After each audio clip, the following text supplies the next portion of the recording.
Welcome to episode 12 of The Dive, already up to number 12. That's pretty good. This week we're talking about Rift Rivals format changes as well as the thought of a League of Legends Hall of Fame. True. We're also going to talk about 7.12. Oh, happy coincidence there. As well as Yahoo Esports going under. Hey, he was making a big deal about 12. 12, by the 12 way. match of the year. We're also going to talk about NA LCS in the three-way tie for first place. Not the three teams And you might have been expecting. expanding to 12 teams. Just kidding.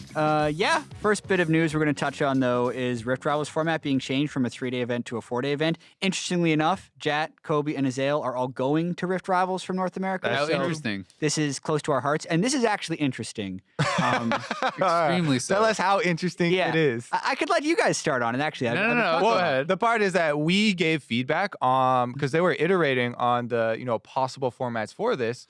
And our feedback actually, I really did like the kind of, what is it, King of the Hill, All kill. kill Well, is the term for Let's touch on what we're talking about. The previous format was 2 days of group stage where every team played everyone once, and then that would seed this best of 5 where the number 3 seeds would play each other first. Loser of that is out. You played then the number 2 seed, and it's basically all the way until one region has won 3 games. So you may not see the best team from a region if their region is super successful. We really liked that format, but essentially there's a lot of Reddit feedback and apparently pro player feedback about wanting to play more games, where the group stage has now been expanded to 3 days, where it's best of, like, double round robin best of 1 for everyone, so double the amount of group stage games, and the final no longer has that all kill format, but instead now has the number 1 team from each region based on the group stage, best of 5. Yeah, and I mean, for me, like, the new format has more competitive integrity, if you want to call it that. Like, if we're looking at the most competitive possible event where we crown the best possible team, this is much better for that. I just like the idea of it being a different type of event, right? Not kind of like a World's Junior type thing. It has its own identity, and I think all kill for me is also kind of near and dear to my heart because, I grew up watching a lot of, primarily esports, with StarCraft. And all kill was a big thing in StarCraft for all the team leagues. I thought it was super exciting.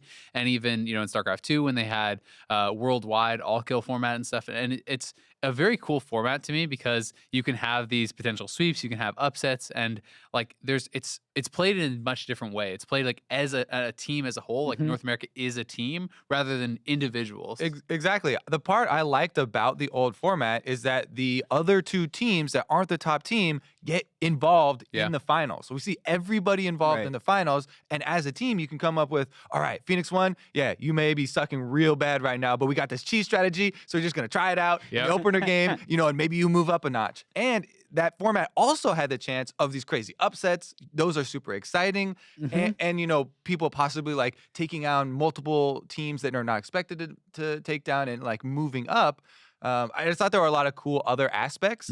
This format, I'm not like super sad about. I'm not like, this is terrible format, because it's very standard. It's still EU versus NA. You're going to get to see more games of the US for NA. And it's weird because I think we generally have a slightly different reaction than Reddit. We're filming this at 11:30 a.m. Pacific time on Wednesday. Seemed like everything was positive. The announcement just dropped like an hour or 2 ago, and everyone on Reddit seems to love it because that's the vocal people that were asking for the change. But to me, I wanted Rift Rivals to actually be like a little more volatile because, like you say, it's not a world championship or an MSI replacement to me. And I would have liked it to almost...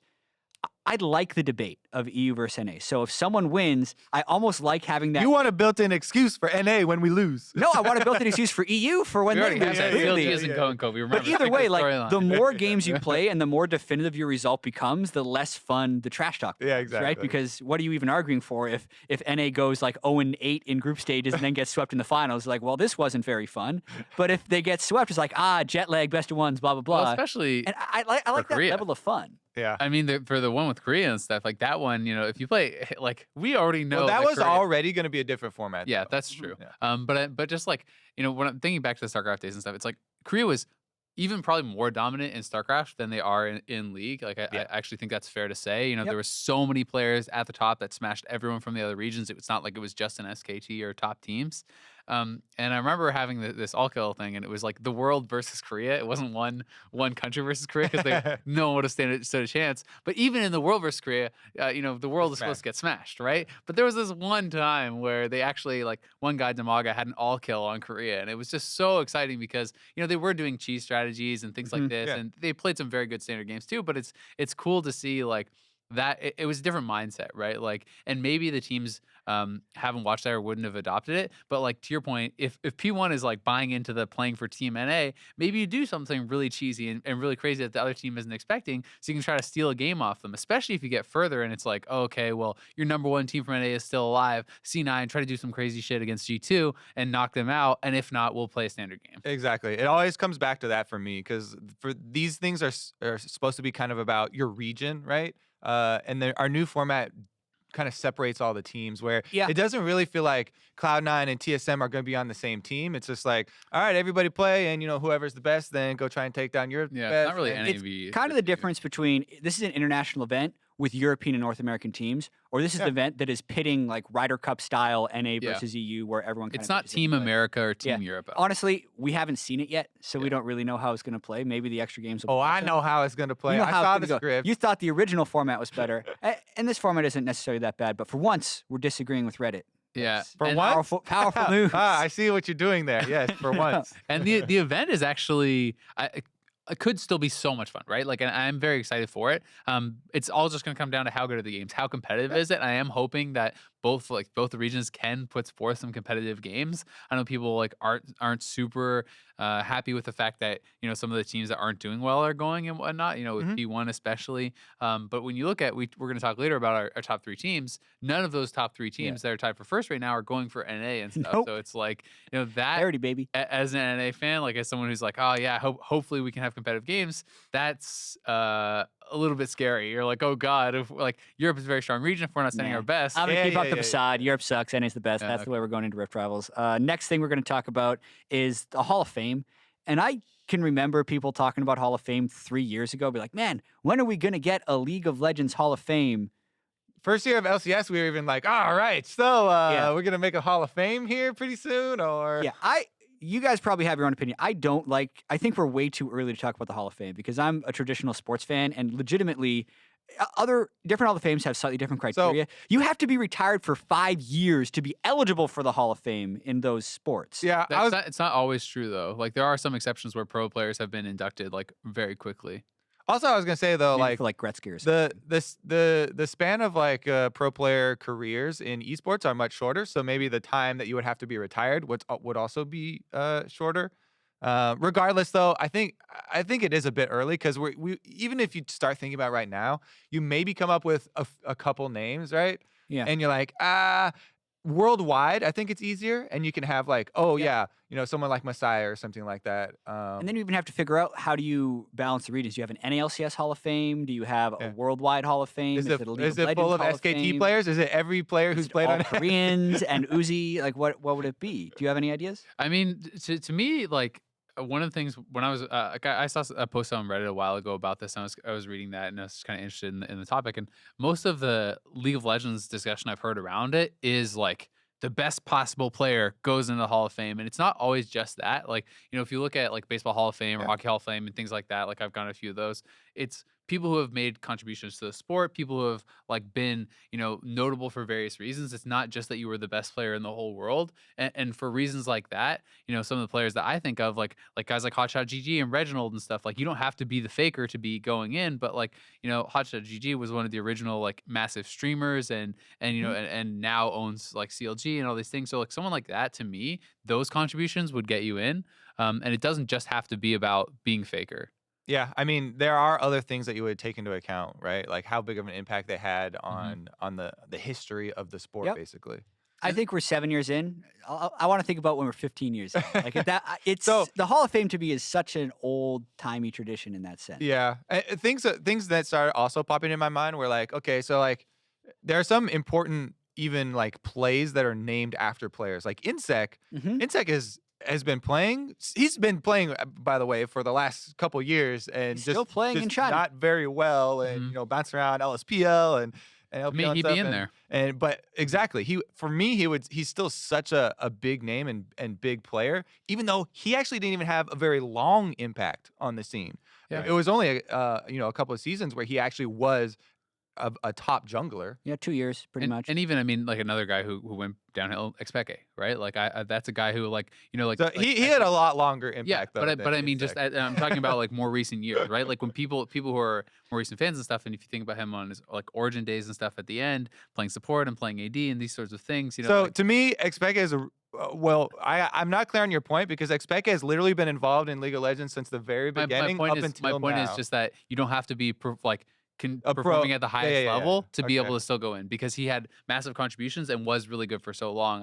I'm saying that like having recent years where you weren't performing at that level does not take that away, right? Yeah. Just like, if you want to make the argument that like Dyrus would be in it, being like, oh well, he's on a challenger team now and he sucks, so he shouldn't get. Like, I don't think anybody ever makes that point for Hall of Fame, right? No, They're usually like super old and like got beer bellies and stuff, and they're like, can't let him in now. People do though. People like make the arguments as far as like if the end of your career and stuff was less consistent. People talk about like how good were you for how long? What level of consistency did you maintain? So having weak years at the end of your career, and some of the players who stick around for the love of the game and stuff can be hurt by that on their ballots. Because if you're being compared to someone, if you play 15 years and your last 3 weren't so good, someone plays 12 years and stops before they like fall off or whatever, they could have like a better nomination. I just feel like there's an absurd amount of hurdles before you even begin thinking about, like, you're talking about the Hall of Fame ballot. Who votes on the Hall of Fame ballot? How many, Chinese LPL casters versus LCK casters versus regional influence versus domestic Hall of Fames? I feel like if you're ever going to do it in several years, it would almost have to be regionalized to the league, and then you would have also like an international Hall of Fame. But then you're getting so spread out, it becomes super confusing. I'm just not sold on this at all. But I will say, like, call it Hall of Fame or not, I like the idea, and I think it is cool. Commemorating people, I think it's cool. The commemoration of players, because like even just as something where it's like you show up to the NA LCS studio, and a world in which there is like a hall or like an area where it's something attached to that you come and you get to see like these great plays commemorated, or these players who have contributed a lot. How else will all the new viewers know that I was once a great Amumu? There you go. Kobe would not make the playing Hall of Fame, but maybe the casting Hall of Fame, you could be in there. I'll vote for you. But I think that it would be cool just to commemorate some of that and to acknowledge some of the history. Like, I'm not saying that you open it up and you have to put 50 players in your first year or something, right? But like, if you open it up and one player gets inducted, that one player you feel confident, or one person you feel confident has made those level of contributions. Like, to me, you don't put a requirement on how many people have to go in. Yeah, I just like it as a way of passing on history, basically, and it's kind of a discussion of how long do we have to exist before we should do it. Like the concept for sure. Other thing we got to talk about is some kind of sad news: the dissolution of Yahoo Esports, so to speak. Travis tweeted about it. There's a lot of people. That's what we put in the story doc. Basically, Yahoo Esports is gone. They released kind of all their interviews, all of the staff there. Yahoo and AOL apparently are forming this new company called, I can't even get the name. Oath. Yeah, they were bought by Verizon. It's basically kind of like a merger thing where they're gone. And I kind of want to talk about the impact that versus other third-party media has on the scene. Do you want to start off? I'm personally kind of sad to see Yahoo Esports go, but I also feel like there's other alternatives. Travis will continue doing interviews. Blitz does a bunch of content. I'd like seeing those level of player interviews come through, and I don't know, I wanted to talk about kind of our importance and the thought we have on those things. Yeah, I think all of the people that were hired are going to be just fine. Like they're all very important and influential people as far as the third party media goes. The Yahoo thing is a specific thing because they got bought out, right? Yeah. And maybe Yahoo Esports, I saw some people like commenting it wasn't doing as well as a whole. Whenever you get bought out like that, there's going to be a decent amount of cuts. I don't think it was cut because like that type of thing can't be successable. Yeah. I don't think it does point to that. And people were also like, oh, this is right in time with the wiki also kind of going under. I'm not as scared as, like, I don't think it's like the third party media apocalypse or something for League of Legends. And I think all those people, will be able to find other organizations. Like Blitz Esports to me is like a kind of a beacon right now. They've been doing really good work, and a lot of the content I really is like their super interviews. valuable. Yeah. And I think it's interesting, kind of like as a discussion, as part of the whole thing, as far as like the evolution of like internet media and then like and this sort of third party content and how it actually should exist. And I don't think that it's going anywhere, but maybe it has to change. Maybe it has to evolve. Like when you're looking at ESPN and stuff, there was like a massive amount of layoffs with ESPN. A lot of writers and people who were, writers, reporters, guys who had been around forever, people were very attached to, who had done, incredible work and stuff, were getting fired. And there's a lot of discussion about like, comparing personalities like Stephen A. Smith, guy like that, to, a really good writer. And if the content you're creating is not creating a lot of discussion, is not getting a lot of clicks and stuff, then it's like hard for it to exist oftentimes. And that's why you see like the clickbait titles, and that's why you see all these things. And it's like, a well-researched long article about like the life of Kobe may not get as much as like a headline where it's Jad is just like, ripping on FlyQuest or something, right? So it's like, classic. Perfect example. So but you know what I mean, right? So it's like, even if like it's more barrier to entry, like you have to be really interested in what Kobe's life. You gotta get those upvotes on the first like hour or something on Reddit. It's the most important. And this is another thing I wanted to loop in Reddit a little bit, but even talking about the number of views they generate, I remember when Travis was with GameSpot, he actually used to crush the view numbers of all the other like GameSpot video stuff that they would release on their website, generally because of Reddit. And for those of you who don't follow it, like Reddit is the lifeblood of third-party content creators in a lot of ways, because that is the hub where a lot of people that would look for this kind of hardcore content go. And just kind of throughout history, you used to be able to, so to speak, link a Reddit thread in a Twitter, say, check this out, and then your Twitter followers essentially just shoot you to Reddit, and then everyone gets to see it.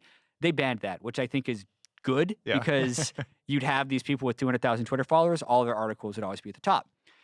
The problem we're in now is that people still see the front page, but what gets to the front page is really hard to decide, because you essentially have to follow new and rising on Reddit, which I'm bad at this as well. I try and go there more often, but basically something can be out for an hour or two, can be good, get 3 or 4 upvotes, and then after a few hours, it'll be on the second page, and then like maybe makes it to the front page. Because however it performs by that incredibly, incredibly small subset of people that voted on new or rising is, for the most part, what dictates whether or not it has success on Reddit. So personally, what I need to try and do is go to those parts of Reddit more often, and the type of content that I want to see, I need to find it there and give it upvotes. Also, I need to follow Blitz. I need to follow Yahoo. I need to follow the content creators I do on social media and get it up there. But you hear me talking, that's a lot of work, right, to get that stuff done. And it's not always as easily done to get the stuff up there. Yeah, and I mean, it just depends what you use, right? Like for Blitz and stuff like that, like I follow them on Twitter. That's how I find most of the third-party content that I actually watch, because I don't really go to New or Rising ever. But I just follow the content creators that I like on Twitter. Either. Like when I like Travis and people like that, and Blitz and whoever. Trying to enlist me, I'm not doing it. Yeah, I mean, I just see the YouTube videos and stuff posted on their Twitter, right? Because you can't link the Reddit thread, but you can go there, and then you're giving them direct views through that. Yeah. So, there's obviously different ways to support it, but it is interesting discussion, and it's a weird place, kind of, or I don't know if weird is the right way, but where Reddit can decide, like, the first few votes or first few people that see it decide whether you have 100,000 views or 5,000 views or whatever, which can essentially decide if your content continues to be produced or not. Well, I mean, look at a lot of the stream highlights that end up making it to Reddit. I feel like the reason that the like plays.tv things that make it to the top of Reddit is you have 10,000 people watching a stream, something epic happens, everyone on chat's like, oh, clip that to Reddit. Someone clips it, everyone shoots to new, and then they get the immediate upvotes, and now it's there. But that doesn't happen with a feature that Fionn writes on ESPN, or even in like an episode of The Dive, which our content as well. We have other channels we can use, like the Love Esports Twitter or the client, that help us and kind of make us a little bit immune to like the Reddit thing that controls so much of the other stuff. But it's a different world where stuff like the stream clips will almost always succeed. Whereas especially for written articles, there's also two parts of that. Like there could just literally there's more people that want that content, that want to watch a play than rather than read an article. I feel just as a feeling, I feel like that is true. There are just more people that want to watch that, and it's not always about no, it doesn't have to be malicious or anything like that. Like people, it's fun, and I'm guilty of that too, right? It's fun going to Reddit and watching all the highlights and stuff from the previous night. Like I think that is fun to do, but it does. Like I also think that there is a lot of good content that doesn't get seen, but at the same time, there's a lot of good content that does get seen because people can't just like have all their stuff upvoted, like just because you're popular. Like some of those videos and stuff, like the highlight videos, are not from popular streamers, right? Like they're from guys who like one of the people at LL Styles or whatever, like the Zed one trick who's been releasing some stuff. His stuff has gotten up there, and I've seen his stream get big, and it seems like kind of off of Reddit because he released some of those highlight videos and his compilations, and they're pretty sick. And now he streams, and he's getting kind of up there because of it.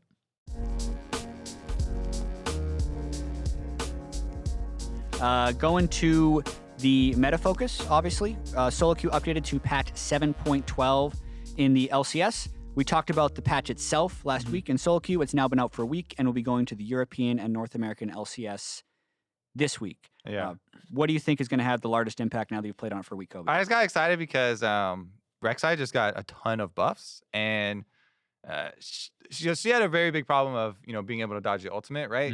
Not only was there changes to that, which it's hard to kind of quantify that, but then she just got straight her attack damage ratio bonus is doubled on the unburrow, and then more base stats. So I think that she's definitely going to show up, as well as I was intrigued by the Camille buffs. Because I want more than just like Fiora in the top lane. I was like, yeah, let's get a split push champion. Yeah. Fiora's the best. Yeah. Get in. Jace. I was like, Camille and her mobility is pretty fun to watch. So I'm very interested to see like if this is enough. It's a little bit of early survivability in the lane because she gets her passive a bit more. Yeah. And then the second activation of Q, so more damage basically. And those are the kind of picks I feel like might make a comeback here in 7-12. The obvious one to bring up, though, is Locket. And I know you guys just go off on Locket. Running through all of them, man. We're going to have our own ones that we're going to talk about. I wanted to double up on Rek'Sai, though, because so many pro players played a lot of Rek'Sai, even if her build is a little different now and the scaling is different. If they have a chance to play Rek'Sai, we're going to see it coming back. People were trying to play that champ when it was terrible, and it's actually gotten some pretty substantial buffs before then.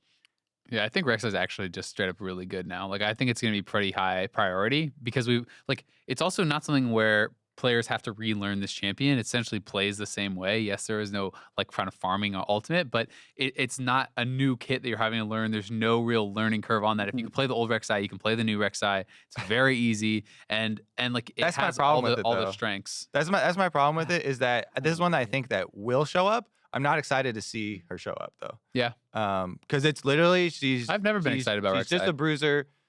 She has a dash and she has basically melee abilities. So now you have this target ultimate. You can possibly have an interesting outplay if you ultimate to dodge something plus get a kill.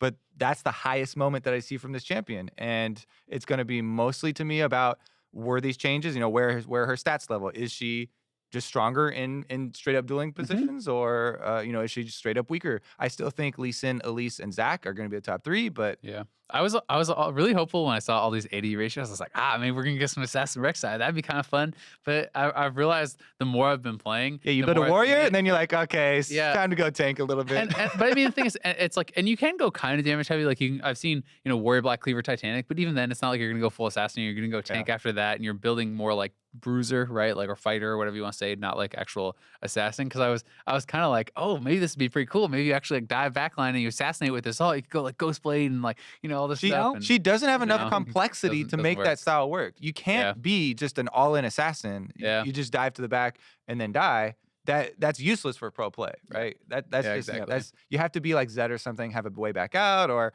a little bit of sneaky little ways you can talent, jumping over walls and stuff. Yeah. The Locket plus Stoneplay combo that people are talking about a lot, that is going to be pretty interesting.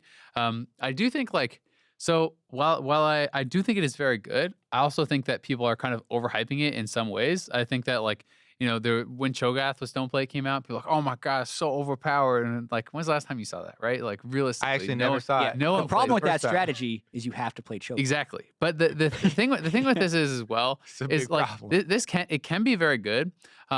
But I have felt like on a number of the champions that I would want to build this combo on, there's like other items I feel like are really core, like I want to get them first, or things like this that sometimes can push you away from it. I will say if you can get to that and you can get in team fights, it's crazy, like especially against AoE type stuff, like AoE burst, like Orianna Shockwave or whatever. If you as a tank if you can actually time it, you will essentially immune the shockwave. You will absorb the entire shockwave if you have this combo on a big tank for your carries, which is like nuts. So like, I think that is really cool. And there is like high, like outplay potential, if you want to say, around that, because it decays very quickly. So that's obviously what they're trying to go for. If I use this perfectly timed, then it has a big impact. If I just press it at the start of a fight, it probably doesn't really matter.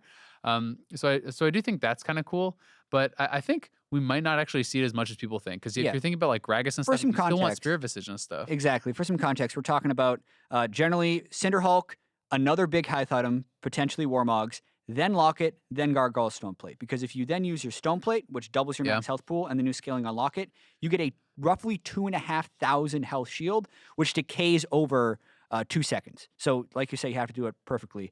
I'd like it on Zach. I feel like even though Zach got nerfs, those are very smooth items for him to build. I think you could do it on Gragas, and I don't think the Spirit Visage is all that important, because if you go Cinderhulk, Warmogs, your gold investment is about the same as with Cinderhulk Visage. You're still getting CDR, and you're still getting the health regen out of combat. So Zach, I agree with. Zach, I think, is actually like, you just took the jungler who's still the best. In my opinion, he's still the best jungler after the nerfs, and then you gave him this thing that he can actually build into, and it feels great. For Gragas, though, I mean, people almost never want to go Cinderhulk because they want Runic Echoes for early clear and for like some more damage potential and stuff. If you're going Runic Echoes Gragas, you're not doing this build in my opinion. I know. That's my point, and that's what people go in pro like 99% of the time. Like, I saw Cinderhulk twice last week in NA alone. People almost always go Runic Echoes. I feel like if you look at like more than half the time they do, but not almost always at 99%. It's like a massive majority. Like, I would be happy to look through this, but either way, like I don't think that you're very rarely going to see that. And for top lane Gragas, like I actually do think Spirit Visage and stuff is very important, because like the sustain and stuff through passive is more important, so you have more gold. There are certainly champions that you can build it on, but like the main one that I feel like it's super abusable on right now is Zach. And past that, there's not a ton of champions that I'm seeing do it, because it's pretty expensive. So Nunu is definitely, I mean, you're not a ton of champions or whatever. Nunu is built for Nunu. Well. Do you think we'll see him in competitive? And I don't like, to constantly bring it up, but Nunu right now is so oppressive that I think that we should see it in competitive. Yeah. I know that most of the junglers don't like that playstyle. Most junglers that make it to the LCS level like are super good with Lee Sin and super good with assassins and snowballing, and they like going for ganks, and people do not enjoy the Nunu lifestyle. But Nunu, the lifestyle now. Yeah. Not even just a play style. You gotta it's live a way of life. It really is. You kind of have to get into that mindset.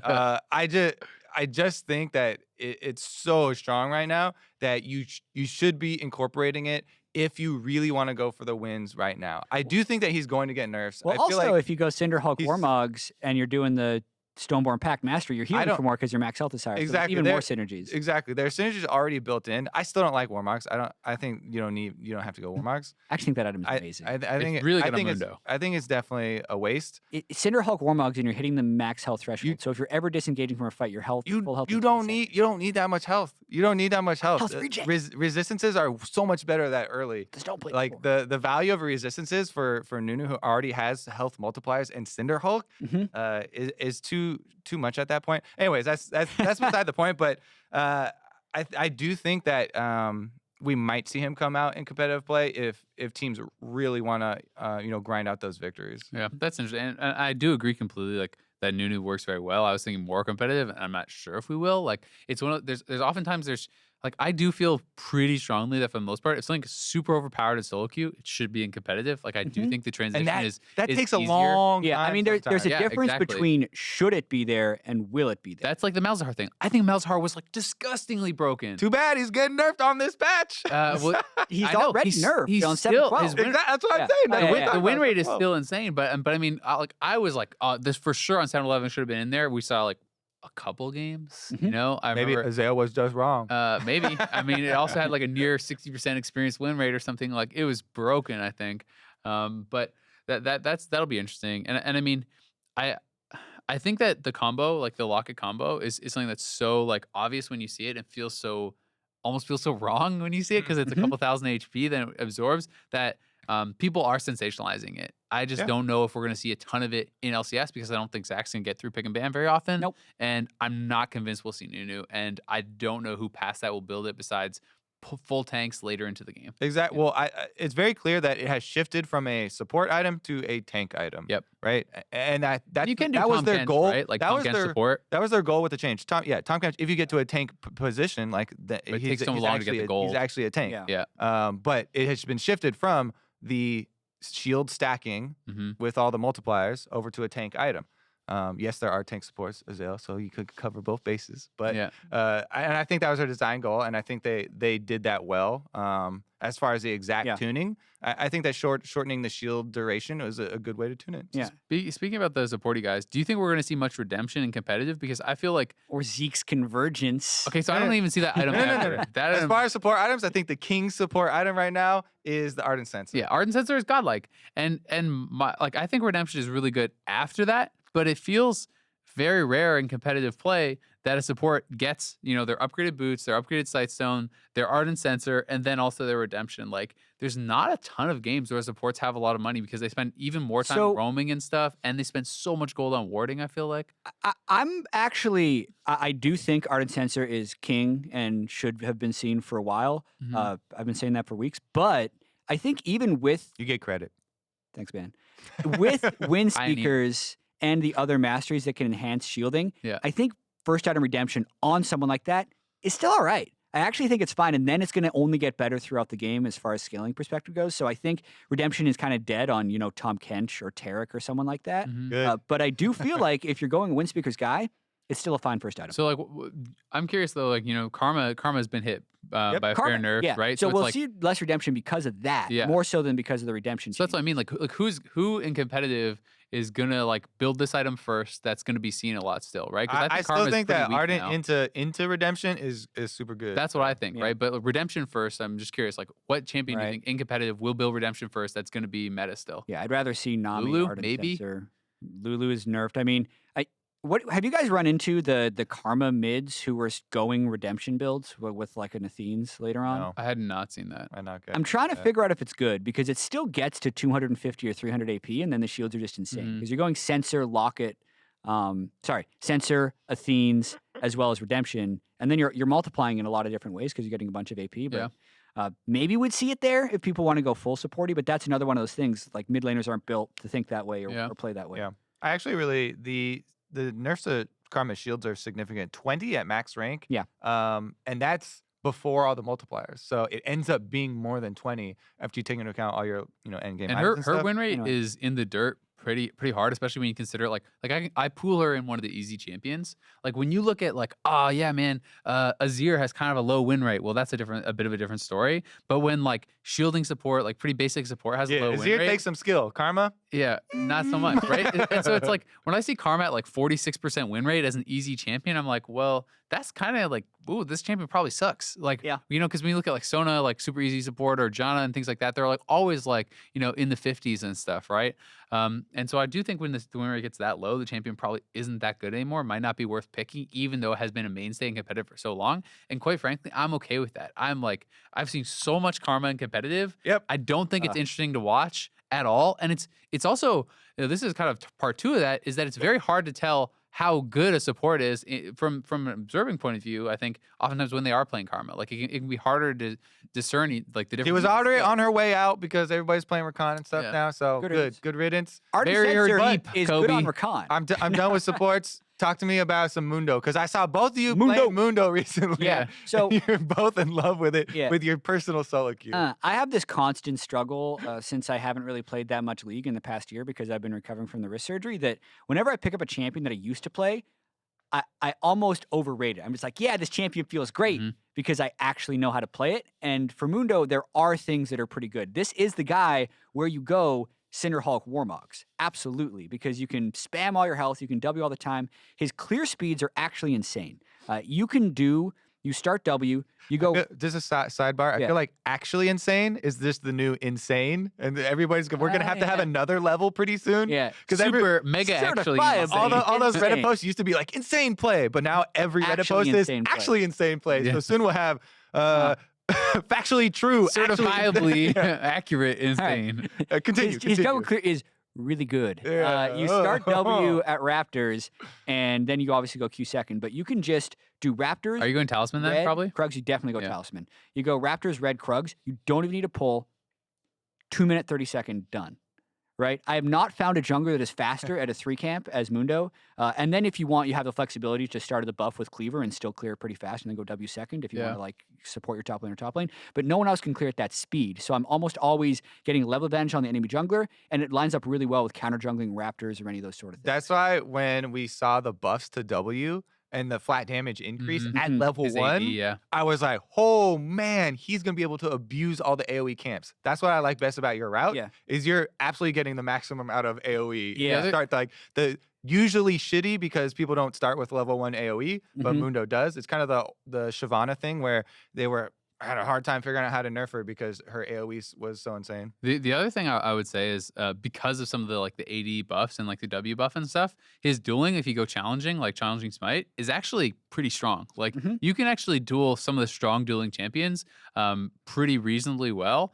And like you can take neutral objectives very quickly with the cleaver. This is exactly what I expected when I asked tell me about he's Mundo. pretty good. And he's a guy that can do Cinderhawk, Warmogs, Locket, Stoneplate. Yeah, that was like really my second game I played at jungle recently. I've been playing pretty much still only top lane. And for top lane, like Mundo, I think is in similar place. I still think like if you're talking like competitive and stuff, the only way he would exist is like as a counter pick. Yeah, like Rumble. Yeah. And I think he hard smashes Rumble now because like I do think he's helped by some of the itemization changes and his individual buffs. So I think that is good.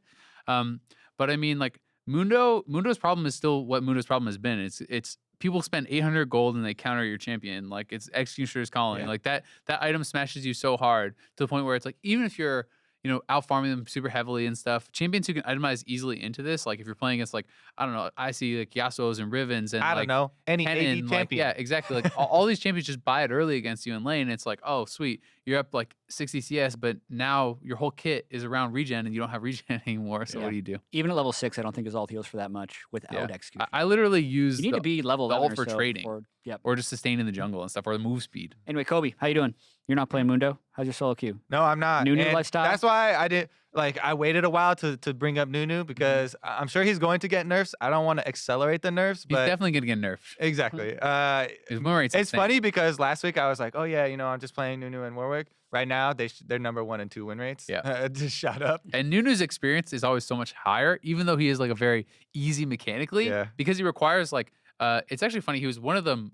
Like the mastery curves was one of the steepest for him because even though people are like, oh, well, you just press snowball. It was the and same thing with Udyr, and people thought It's Udyr because was knowing so where to simple. go. Knowing where to go is really complicated, and the decisions and stuff like I know where around Nunu. If you're actually a really good Nunu, it means you understand jungling, you understand counter jungling, you understand how to keep your opponents down. Okay, I was supposed to be ranting about Nunu. You need to calm down, boy. Go ahead. We're talking about Udyr as well? He's terrible right now. No, I'm not talking about Udyr. Because Udyr I just think the sucks. nerfs are coming for both my champions right now. I think I might make my push. So I'll probably gonna be depressed next week, you guys, because every time I push for masters, I fail. Are you gonna change your name back to Rai Kobe for the promos? Only again? if I make it. Only if I make it. if you this make time. it. Last time I did a premature name change. Yeah. Yeah. When I got my series, I was like, I'm making it because I won like 5 games in a row to proc my masters. Yeah, and you were popping off too. And I was like, yeah, all right. So I changed my name back. You're like 03. 03 in promos. Yeah. The funny thing about that is you can't change your name to Riot Kobe. You have to ask someone in player support to do it for you, and then you lost the promos and changed it back right away. So you didn't want to go back to him and be like, "Can you change it again?" Because you'd be like, "Dude, why you change your name so much?" But because I keep failing. I can relate. I like it sometimes playing with people that can recognize you, but it does get a little taxing when every game is like, let's talk to Jet and let's be super That's positive. the thing. That's why you're like, oh, how come you haven't tried on your main again? I was my 3rd game of the last promos, which was like last month or something. I haven't even tried since then. I play 1 game every 30 days now. The last game was against Tobias Fate, and he was streaming, and we were smashing them, and then this Gangplank scaling, and he absolutely like crushed our team fight or whatever, and like made me lose my last game at my promos. And so I was just like, That's tragic. I'm not playing anymore. So I just smurfed it for a while. But I'm reinvigorated. I'm gonna try again. And, New lifestyle. Yeah, we'll see. Let's move on to LCS. NA LCS, Talk about some actual pros who are actually good at the game. What are we starting with? Phoenix 1, I guess? Yeah, I want to start with Mike Young. for the North American LCS. We'll get to the top 3 teams in a little bit because Mike Young. Start at Typical the bottom. North American jungler. most hyped North American jungler who has yet to win a series, I feel like, because he lost both series. Phoenix One is still winless. They're 0-6. But Mike Young was pretty cool because the first time we mentioned Mike Young, we were the first on the story. There you Kobe go, saw him that's on us. Bjergsen's stream and said he wasn't good. Yeah, we Yeah. heard the In the dive one actually game. brought him up before everybody else. However, upon a little bit of research and Phoenix One telling us, he has been in Challenger since he was 13 years old. His win rates are also absurd. On his main account, his win rates are around 70%. He has 200 wins and less than 100 losses, Yeah. which is pretty insane. And he got to play Lee Sin in the LCS as well as a bunch of other stuff, and he looked good in most of his games. Yeah, I will say, because everyone's like, oh yeah, he looks so good in the LCS. They were doing a lot to set him up. Like, he got some really nice pulls. He actually, I think he got like double pulls on like every single buff. Like, he started on buffs and stuff instead of like the Raptors, which is gonna like accelerate your early game. But beyond that, he actually made really good choices to me, and I feel like that's something that, especially in young junglers, especially in your rookie games or whatever, it's going to be difficult to make those choices to go for these invades and go for some of the riskier moves where you're like 80% chance that the enemy jungler is bottom side on Krugs right now, so I'm going to go for this invade. Every time he would make that call if it was like a high percentage, but you're not quite sure to work with someone. So I definitely think that it is promising, even though I also feel like they helped him quite a bit. I think it's actually pretty smart, though, when you think about it, to ease the transition into competitive jungling because he hadn't had that experience, right? So that's more of the playstyle that you have, I think, in solo queue. You're more often going to get those leashes and get that help. So allow the guy to play the game that he is used to, and that is giving him success in solo queue, and hope that he can transition it to the LCS. And it worked relatively well. And over time, perhaps they can adjust that or change it, or maybe they discover that, hey, in some cases, actually is worth giving him this edge if he can abuse the other jungler or do something more because of that. Is Mike Young gonna make Phoenix One great again? No. They play Echo Fox and Team Liquid next week, so they could pick up. Phoenix a couple One is wins. depressing, man. Like, I don't even know what happened. Oh, also, we need to start referring to Mike Young as Rookie of the Split Mike Young. Yeah. That's something. I was apparently wondering what caught other on rookies we in the have media to room. split even. How about we just call him only rookie of the split, Mike? He's going to win Rookie of the Split, most likely. He's got to Unless play like someone one else other can come rookie? in. Is No, it's just him. There is no one.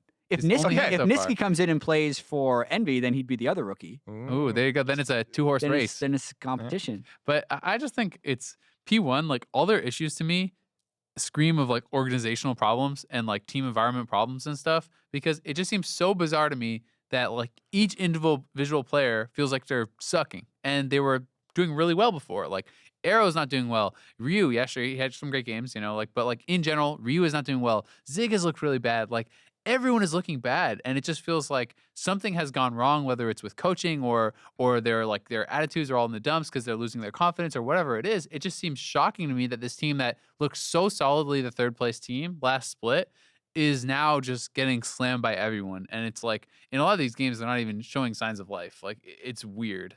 I like the strategy. Talk them down as much as possible, so when they win at Rift Rivals, Well, I you can mean, slam. If EG. they We're- win we're at Rift really- Rivals, that would be hilarious. we're going like this on it. We're like, yeah, Mike Young. Oh, so good for a rookie. Yeah, I love this. They're doing a good job helping him think- out with pulls and stuff. I think I they pick up their first win next week. I think they're going to slow. Yeah. They are not going to end the split in 10. How do you feel about the They're 0-6 trail though. of? Can they even make playoffs, you think? Yeah, You think they will? we're only a third of the way through the split. How do you feel about the trail of bodies that they're I don't leaving think- with I don't know these if they will. failed substitutes? So we got Stunt, Shady, and Inori. They're all just forgotten. Yo, In the darkness now. What happened? Was Stunt failed? That's the one that made me start questioning a lot of the P1 That's what I'm stuff. talking about. They're just- Stunt was owning. He was like 8-2 or 9-2 or something, and then they got rid of him, and they have been doing awful. Maybe they should They have kept just Stunt. I don't silenced all of know. them. They're like, go to sleep. Yeah. Bye-bye. Now there's- you, Inori, bye-bye. What about We'll see you Inori later. too? I feel like people do not talk about Inori that much. Like I feel like he had such a meteoric rise, and everyone's so high on him as like the lone carry god. Yeah, I love He was this. in the This NA thing, he has LCS one of the for like best a moments year. ever. The rain guard thing. Yeah. Taking out TS. And then it's just like it felt like he has lost his confidence since they started subbing him out and stuff. And ever since he came back, it has not felt like he has been the same player or reached the same highs. Like this was a guy that, talking about jungle talent in NA, Inori was a guy that I thought was going to be one of the best junglers in the league for years to come. And now he's getting replaced by Mike Young. And That to me is surprising. Like from the trajectory of this guy, he looked like he was gonna be really. I would good. just say I would like to see Phoenix One do one of those like reality shows or whatever they're called. The Like things Game that, Cribs? yeah, like For the Phoenix One? TSM one or like TSM most of the Legends, teams do them C9 now. Like Genesis, they have Team all Liquid, different names. Like Rebirth. those types of things. I would actually God. tune into the Phoenix Ones to like There's- see what's going on There's so much I inside. want to know about that team. Yeah. I want a 30-minute interview with Nori like a year from now, a tell-all of what's happened to his career. The Dunzo Manifesto Part 2.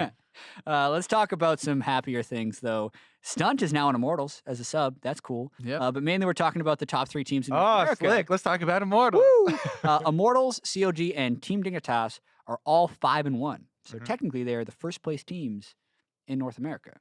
What is making them win, and will they sustain their excellence, or will they get caught by people like TSM and C9? I definitely think a lot of the wins right now are super unreliable because we've been talking about how close a lot of these teams are, how close a lot of the series are, with a lot of the 3 games as well. It's incredibly difficult actually to predict performances of the players and of the teams themselves. What's really holding a lot of these teams together, is that they're really solidifying as far as their communication and like their team bonding has been kind of like the theme for these guys, and all of them have been like, oh yeah, we trust each other so much. We added X player to this team, or we changed our shot calling in this way, and when it comes down to these like crunch moments, right? These barons that are really really risky, or base races and stuff like that, they seem to be coming out on top with this little bit of extra. Yeah, I mean, Immortals had the clutch Baron steal from Xmithy. Otherwise, they lose that series. Pretty sick. Now, this is an insane Baron steal. Now they have to play COD and Team Dignitas this next week. So we're going to see a shakeup. And we kind of get this almost every split where there's a number of teams that are kind of high in the standings. Yeah. And inevitably, one, maybe 2 of them stay up there, and then the rest of them turn into pumpkins. I think that these are 3 good teams. I would not be surprised if none of them are in the top 2 by the end of the split. Like, I think that because of the inconsistencies that we've seen, it very easily could end up being just Cloud9 and TSM at the top again. But I do think that, I feel relatively confident in saying that we have a closer top half than we did last split. For all the talk of parity last split, it does feel like a team like CLG, whether they finish 3rd or 4th or 2nd or whatever or 1st, could take down some of those other teams in playoffs and stuff. But to look at CLG, it's like they have had some really inconsistent games and stuff where they've thrown huge leads and then had to come back and things like this. And I don't think we've seen a consistent team. That's my thing, right? We don't have a consistent victor, and that's why it is so close at the top, and that's why it is so close for most of the league, honestly. Yeah, I mean, you think they're going to end up down at the top? to like 6. So here's the thing. Depends on what you're defining as top. Yeah, Go ahead. the top of the 3, I think I'd stack rank them COG, Immortals, Team Dignitas as most likely to succeed or more likely to fail, because I still don't have that much faith in Team Dignitas' bottom side of the map. They may not just either. added more subs they to the had bottom more side. subs they can potentially put in. Alltech and the Phoenix One Outcast. Which Adrian? one? I was going to say, which one? Adrian? He's another one of the Stunts on forgotten Immortals, they can always bodies. swap him in. Phoenix One's, I don't know, mercenary squad. Anyway, COG has the most experience. I feel like they're the strongest from top to bottom, like every single performer. And then when I look at Immortals, even though they haven't looked like an all-star team in any sense, the way they are succeeding, while they do have good teamwork, is also with lots of individual outplays. I think Flame has really stepped up this split. I think Cody's son is consistently winning lane. And Ole was already really good. And Ole was already good really good. all of last split. I had him as second best support in the league. So their individual talent is, I think, a lot higher than people give them credit for right now. And then, Team Dignitas, I still think, is winning a lot off of kind of Shrimp and Someday, and they're the least reliable for me. Yeah, I think the important part is especially the bottom lane, because in the North American LCS, I feel like our bottom lane is actually probably one of the weakest areas as far as the league-wide, because we have a bunch of imports to shore up the mid lane. Yep. And, Belter's the best NA mid lane. and a lot of our best bot lanes aren't doing well for this split. That's why I'm saying yeah. the bottom lane itself is probably the weakest right now, as far as any of the areas. For Team Dignitas, I would say I'm just so high on Someday right now, just because we're biased by like which games we casted specifically, and so we saw like a lot more of those teams. But I feel like I casted a lot of Someday recently, and he's just been smashing pretty much everywhere on any type of champion, and I just think that he is just so good right now. I do have some similar words as far as like how Team Dictaster are actually going to integrate those subs. But I think it does bode well. And I'm excited for a world in which, like, my big hope for the split is that we can get to a point where we have competitive quarterfinals, right? Like, because I feel like a lot of the time the quarterfinals and stuff are not very competitive because some of the teams like kind of squeaked in. Like when you think about Envy, like a couple splits ago, I guess when they got in as the 6th place team, and then Dignitas. If we did it right now, split, we would definitely have yeah. So that's what I'm hoping that we can maintain, because I think if you get to playoffs and quarterfinals, semifinals, and finals are all like in a position where they can be close, exciting series, like that's going to be so good, both for the casters and stuff and for the fans, right? Like that's really compelling when every playoff series could go either way. So I'm really hoping for that kind of parity to continue. Totally agree. Twitter questions? Let's do it. All right, first Twitter question from Grant Postma. How do you feel about, one, the pace of competitive right now with first turret gold / Rift Herald and the objective balancing? I think it's pretty good. I think that first turret is not like a while ago, like when it first came out, I felt like, oh god, they got it, we lost the game. If it was on like a Fiora or something like that. That's my reaction to every change they make. Yeah. now I feel like it's not that crazy. Like first turret is a nice advantage, but it doesn't feel game deciding. I don't get that feeling in my games anymore that we've lost if we do it. And Rift Herald feels like it's actually going down in priority the more I play with it and the more I see it. I feel like both the changes are interesting. Yeah. I feel like they made the game more interesting. I have more things to think about. Yeah. I don't feel like either of them are game breaking. Rift Herald to me is so here's how I like to explain it. So it actually, because it takes so long to take, it'd be similar if you were just free attacking a tower. Like if you had 2 people and you had some alone time with a tower, it might take you a little bit longer to take down that tower, but like that's about as much as of an investment as it is to take down the Rift Herald. So the advantage of it is that you can like clear vision around it, right? You can't clear vision around towers. So it's like, it's kind of interesting where you can invest the time to take the turret somewhere else and then try and utilize your Rift Herald on a different place in the map. Besides that though, it's not going to me ever have a bigger impact than like a turret and a half. So would you say you've been keeping it as pretty high priority? I mean, as someone who's playing a lot. I've been playing Nunu, so I get it almost every game. Yeah. So you are going to get it as Nunu though, because he kills so fast. It's easier for him. I get it almost every game. I personally like the balancing of it right now, and I will still generally put the Rift Herald higher than defending a turret that may or may not fall, right? I don't want to give up a full turret for it, but if it's a choice between, hey, a turret's at a third health and you're going to give it up for getting the Rift Herald, I take the Rift Herald. So is this from jungle point of view only, or is this from laning point of view? Because I'm thinking about like everything I say is from jungle. Okay. Like you as well, probably. Because I'm thinking about like if I'm thinking, do I want to defend my turret and lose waves or go for this as a top laner? There's no chance. I don't even think you get to make that choice as a top laner though. Well, you do, like, I do think you kind of sometimes have to if it's like somewhat contestable, but like usually the only time I'm doing this in top lane is if I'm smashing or if I can get a kill and help my jungler do it. It's so hard to judge that call because it depends on where all the champions in the game are right now, like both my team and their team. Plus, as Jack brought up, the health of that turret, right? Yeah. How much turret are you actually saving? Yeah, well, for me as a laner, I'm worried less about that and more about losing experience. Usually, if I go for it, because like staying in lane and staying relevant in experience is. Don't worry, I'm Nunu. I'll take care of it myself, bro. That's what I need. I need more Nunus on my team. I'm an independent. All my junglers are just spam pinging me. Come Rift Herald. It's actually funny. Every single jungler can solo it. I know. The new Rift Herald doesn't do any damage. They don't want to spend their time there though. That's the thing. So like everyone begs you to come help, and it feels very punishing oftentimes for me to leave unless like if the jungler wants help, I feel like the jungler needs to come to my lane. We kill the person, then I will help you do this, or I will help you. I will take the solo goal on the turret while you do it by yourself still. But I literally never asked for anyone to come help me because I feel perfect jungler right here. Plays Nunu, comes my lane, blood boils me, solos the Rift Herald. Go ahead and play that Yasuo. I got you, bro. Thank you. I feel like it doesn't, because so much of the speed is on proccing the eye. And proccing the eye is a timed thing where I'm already blood boiled Nunu. I'm getting off the auto attacks to lower the cooldown and get it to reopen. It doesn't even help me, increase the speed with which I take it that much. It definitely does, but I think sometimes people are just scared that someone's going to come and they're going to get killed when they're there. Sometimes I just die there. It's fine. That's unlucky. I'm okay with that. Next Twitter question, David Petterly. How do you pronounce that name, Isaac? Peterly, the master. Peterly. This guy sent us a lot of questions. Thank you very much for that. Who have been some of the most influential people in the scene? Players, I feel like that was our Hall of Fame discussion a little bit. I feel like we did that one.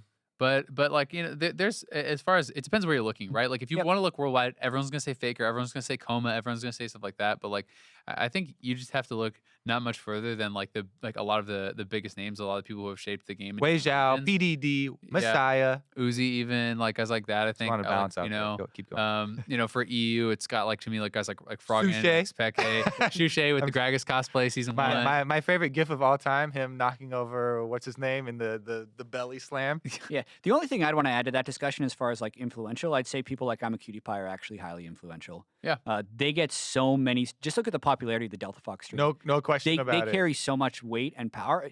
Especially the ADC in 2017 meme, I feel like was mostly perpetuated by the. So would you say then Sneaky and stuff is one of the most influential players as someone who has been consistently successful in as an NA pro and yes. streamers? Yeah. Yes. Yeah. Anyway, Kyle Chapman at KJD Chapman. When to pick different item into different matchup as support. Basically like Ancient Coin versus Spell Thief. When would you do that on Janna or Lulu? So to me, the TLDR with that is like I feel like Spell Thieves, if you're talking about Janna, use that example, right? You should be doing this in a lane where you can be safely auto-attacking and stuff, right? Like I feel like in general, if you're playing against a Zyra or something like that, and you're gonna lose all your trades if you go up in auto, then you're not gonna be getting the most out of it. You should be going with the more passive item. It's based on the playstyle that you have to adopt in the lane. If I'm playing Janna into a Braum, I'm sitting there right-clicking him the whole lane. I'll have my Spell Thieves on cooldown. I'll be getting the bonus damage, but like to me, that's more what it's about. Whereas if I have to play very scared, I'd rather go with the more passive approach. I'd rather have a coin. Yeah, it's exactly that, and I feel like also incorporating your AD into it. Like, am I laning with a Vayne? Okay. Or Caitlyn. Exactly. I'm going super. I don't think Coin is a defensive build anymore. That's the weird thing. The pickup range is longer now, though. The pickup range. And yeah. Even then, I've actually seen a lot of people take it into losing matchups now. And you think it's better there? Yeah, because they buffed the pickup range. Okay. So I just think that you're not going to get much out of your Spell Thieves unless you have like something Morgana super or long, Zyra, range to. Plus, if you're low on experience, getting the extra skill point is more useful. And I always play melees though, so I get targets on 100% of the time, no matter what. The people that you take Spell Thieves on in losing matchups, or you should, are the ones that like it's not really a thought process. It's not like, oh, Zyra, do I want to take coin? Like you always take Spell Thieves. Yeah. But the ones that are in between, it's just based on how much pressure do you have in this lane? How safe are you to trade? If you will lose your trade every time you're trying to get your Spell Thief procs, I don't think you should be taking Spell Thieves. I think you should take coin. All right. Thank you very much for the Twitter questions, guys. That'll wrap up episode 12 of The Dive. Remember that we will be out every Wednesday, fingers crossed, on YouTube and various podcast platforms, SoundCloud as well is generally where the main podcast people hit us up. So you are welcome to either watch or listen to us, whatever floats your boat. Also, continue to send us questions. We'll continue to ask for them on Twitter, but it's always nice when we just get those in the middle of the week and we can think about them a little bit more. Yeah, definitely appreciate those. And also to remember to check us out this Friday at 3 p.m. when the NA LCS kicks off. Immortals taking on CLG for the battle for first place. Big game.